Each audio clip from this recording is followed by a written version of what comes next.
Olá pessoal, olá turma, e nós estamos aqui novamente e hoje nós temos a nossa quarta aula, nossa aula de análise de sistemas.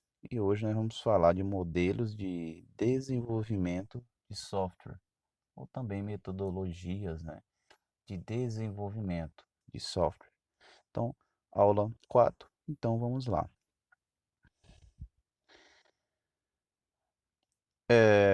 Primeiro, antes de nós falarmos desses modelos, dessas metodologias de desenvolvimento, é preciso que nós compreendamos aqui a diferença entre linguagem de modelagem e metodologia de desenvolvimento, ou só modelo de desenvolvimento.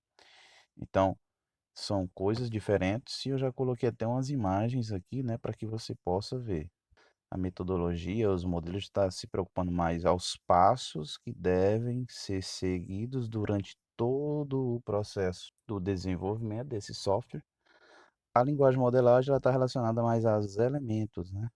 A como esse sistema, por exemplo, o programa ele pode se comportar, como é que ele pode interagir. A primeira situação é nós falarmos aqui da metodologia. A metodologia ela vai definir rigidamente todos os passos aqui para a construção aí do software. Então são passos. Metodologia, quais são os métodos para criar este software, este sistema, desde a análise do problema até a entrega final do sistema, fazendo uso de regras e procedimentos para a execução de cada etapa. Por exemplo, eu coloquei duas figuras aqui, imagens, né, relacionadas a modelo de desenvolvimento, espiral e cascata, que nós vamos já já ver. Já a linguagem de modelagem, ela tem uma definição diferente. Neste caso, ela vai se preocupar apenas com a definição dos elementos que simbolizem o sistema a ser criado. Então, ela vai trabalhar a questão do comportamento, os elementos, não é isso? Então, ela se apresenta de forma gráfica, né, a um modelo que representa o sistema em questão, sem a preocupação de definição de passos formais para chegar a tal modelo. Então, ela mostra de forma gráfica como esses elementos se comportam. Como nós temos aqui os atores, né? Como é que eles se comportam? É isso que nós vamos trabalhar, é isso que nós vamos ver lá na UML. Então, uma mesma linguagem de modelagem, ela pode ser usada por várias metodologias. Uma mesma linguagem aqui, ó, de modelagem, ela pode ser usada por várias metodologias. Então, basta que os criadores, né, desta metodologia escolham, né, para modelar os elementos do seu sistema. Então, existem os modelos e existem as linguagens. As linguagens podem ser utilizadas em qualquer modelo. E isso, e isso é muito importante. Importante por quê? Porque uma metodologia que funciona com a empresa X pode não funcionar com outra empresa Y. Então, cada metodologia, ela vai ser escolhida de forma diferente, dependendo da complexidade desse sistema, desse software. Os níveis de qualidade podem variar para cada tipo de projeto, o que se reflete na metodologia. A documentação pode variar para cada tipo de projeto, o que também reflete na metodologia. Então, nós temos situações importantes para que se compreenda por que utilizar as metodologias, quais serão escolhidas para que possa entender o comportamento, por exemplo, desse sistema. Então, falando da UML, que nós vamos trabalhar, que é a linguagem de modelagem, então, conhecer a notação do ML não significa utilizar uma metodologia X ou Y. Então, espera-se que a UML possa ser utilizada independentemente da metodologia de desenvolvimento de sistema. E a UML, ela vai ser bastante utilizada neste caso de análise de sistemas. Não sei a pronúncia, mas deve ser Unified Modeling Language, ok? UML. É uma linguagem, né, de modelagem, né, unificada. Então, o primeiro passo para a construção de um software é analisar o problema a ser resolvido, entender o sistema que ele representa e, em seguida, criar um modelo que represente sua solução. Para a criação deste modelo, usaremos a notação ou linguagem de modelagem UML. Então, na parte de questão de análise, a UML ela é muito importante para tal. Por isso que a disciplina de análise de sistemas a utiliza. Além da UML, nós temos aqui também outras linguagens, que é a modélica, né? E também a ML, que é Java Modeling Language. Então, porém, cada vez mais a sua ML aqui, ela se afirma, né, como uma linguagem mais utilizada pelos analistas. Então, não tenha dúvida. O modelo mais utilizado, uma forma de estudo, conhecimento, procura, né, em pesquisa relacionada à análise de projetos e sistemas, essa ML é bem falada, ela é bem utilizada. Até então é o que nós temos de mais útil relacionado à linguagem de modelagem.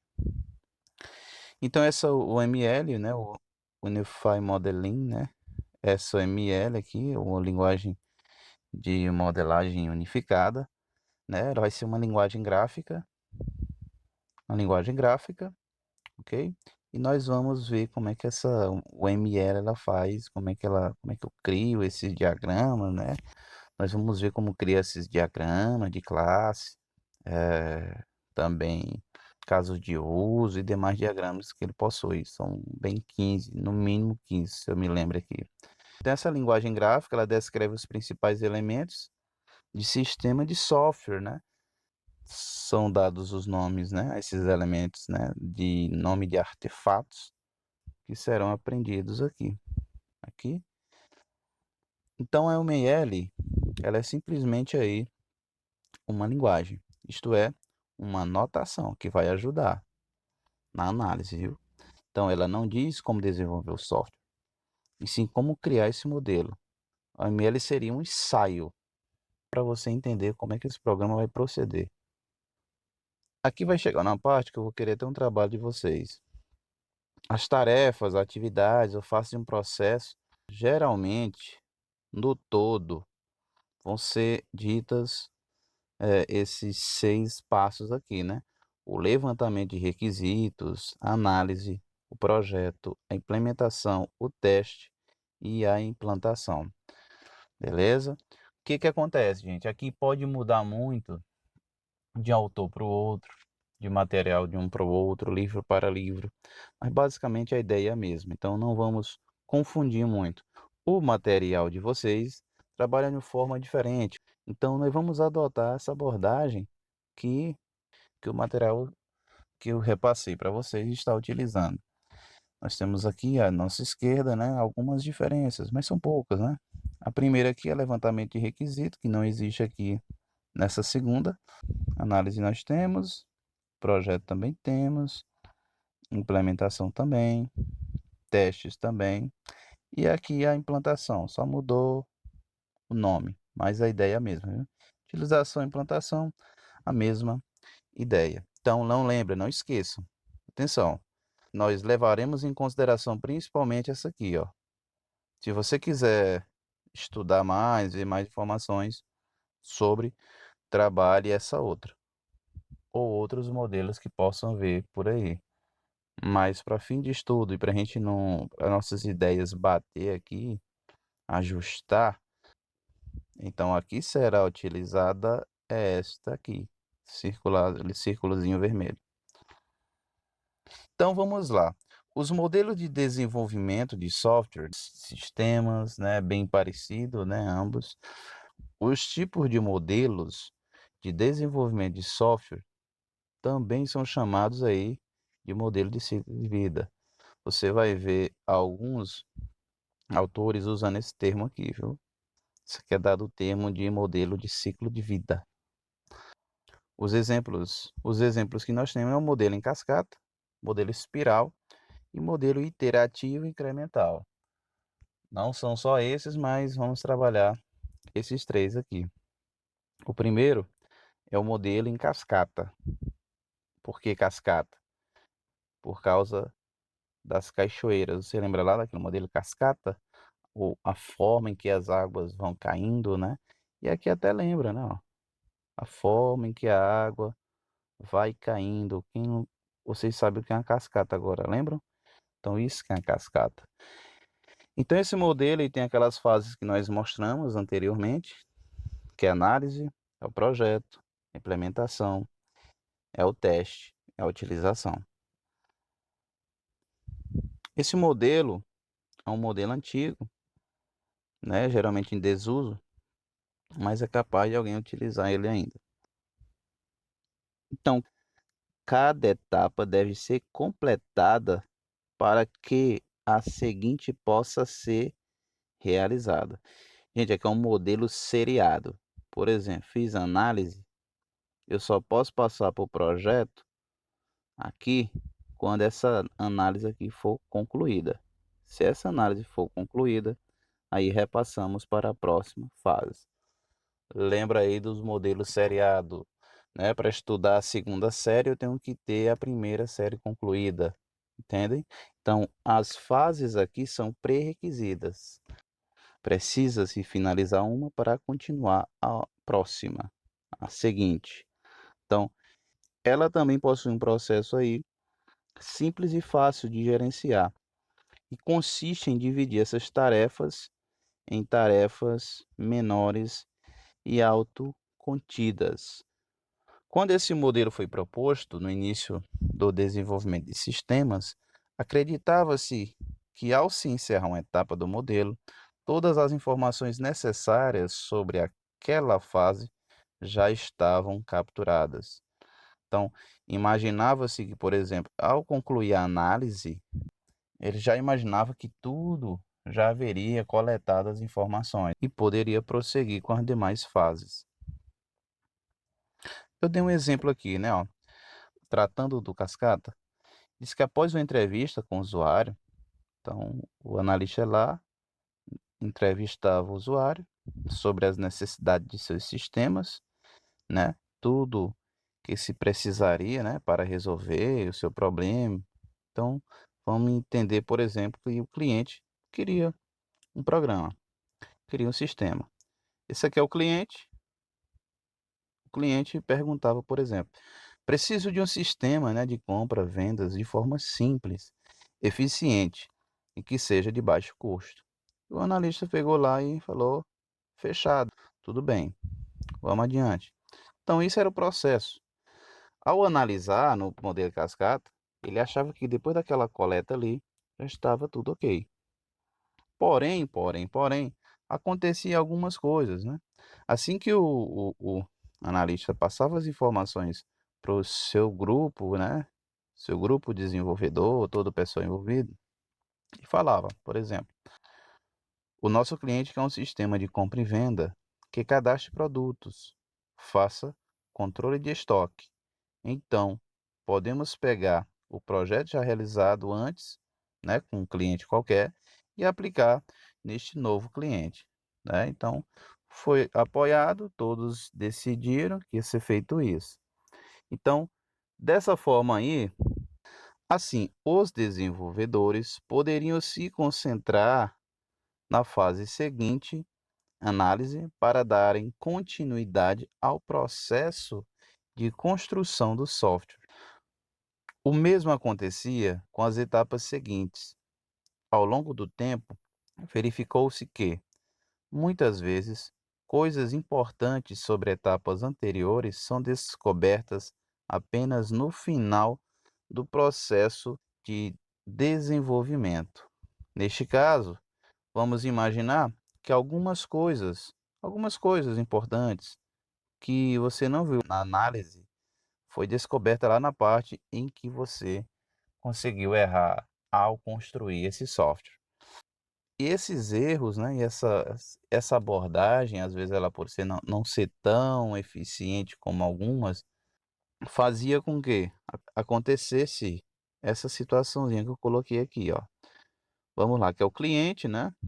cliente diz o quê? Recebi o sistema, mas não está de acordo com o que acordamos, né? Não está de acordo com o que eles combinaram, não é isso? E aí o analista, o gerente do projeto, algum representante lá do grupo, ele chega e diz: está tudo como você pediu. E é comum acontecer isso. Acho que por falta de análise, a equipe não abordar a análise de requisitos, a forma que é precisa na hora de desenvolver um sistema, então pode acontecer esse tipo de problema. E aí o cliente responde, né? E aí o cliente responde: então acho que você não me entendeu direito. Então isso é muito complicado. Imagina por uma situação pessoal, as pessoas não se entendem, imagina quando envolve negócio. Então, é normal acontecer isso. Importante é que seja corrigida a tempo, colhida essas informações, seja ajustada no processo de desenvolvimento e até chegar ao objetivo do cliente. Então, devido a essas situações que nós mostramos, nós temos aqui alguns problemas no modelo em cascata. Quais eram esses probleminhas que nós tínhamos aí no modelo em cascata? Então, os principais problemas desse modelo eram: os sistemas devem ser totalmente entendidos e analisados antes que possam ser projetados e implementados. Beleza. Eles devem passar pela análise, deve ser entendido. Se ele não for entendido aqui, ele será passado de forma errônea para outras fases. E aí ele será projetado e implementado. Então a metodologia funciona? Funciona. Mas essas informações devem ser colhidas de forma bem eficiente. Tem que ser de forma bem minuciosa. Porque senão o erro ele vai continuar nas demais fases. Então, à medida que a complexidade aumenta, mais difícil se torna o seu desenvolvimento e gerenciamento. Ele quer dizer o quê? Que quando era sistemas mais simples, a metodologia estava a funcionar. Mas quando essa complexidade era um pouco maior, essa forma de análise já não era mais tão eficiente e os problemas iam acontecendo no decorrer do desenvolvimento do software ou do sistema. Ele fala ainda que os riscos são protelados às etapas finais. Tá? É no final que dá certo ou dá errado. Então é isso. Os problemas só aparecem nas etapas finais do projeto. Como eu mostrei no exemplo anterior, o cliente insatisfeito. Então esses custos muitas vezes era muito alto. Em grandes projetos, cada etapa consome grande quantidade de tempo e recurso. Então, um software, um sistema que trata de um projeto grande, essas etapas, ela vai consumir aí, ó. Então, é uma desvantagem, né, que consome grande quantidade de tempo e recursos. Então, como essa fase da análise aqui, ó, ela só é feita no início do projeto, o risco de não se compreenderem os requisitos do cliente é bastante alto. Exatamente como eu mostrei nos balõezinhos anteriores, né? No exemplo anterior que eu mostrei. Então, mesmo seguindo um procedimento rígido de captura de requisitos, as chances de mudança são altas à medida que o desenvolvedor conhece cada vez mais os sistemas e seu requisito. Para projetos pequenos, o modelo em cascata pode funcionar muito bem. Então, ele é utilizado principalmente quando esse projeto ele for o quê? Pequeno. Aqui eu tenho uma imagenzinha mostrando mais ou menos como seria esse modelo em cascata. Ele lembra lá aquele quebra-cabeça, aquele brinquedinho de montar? Que tem partes, tem pedaços e você vai montando esse quebra-cabeça até chegar no seu final. Então, assim como o quebra-cabeça, é preciso que você saiba exatamente quais são essas partes e aonde elas se encaixam. porque no final é que a gente vai ver se realmente tá tudo ok ou não.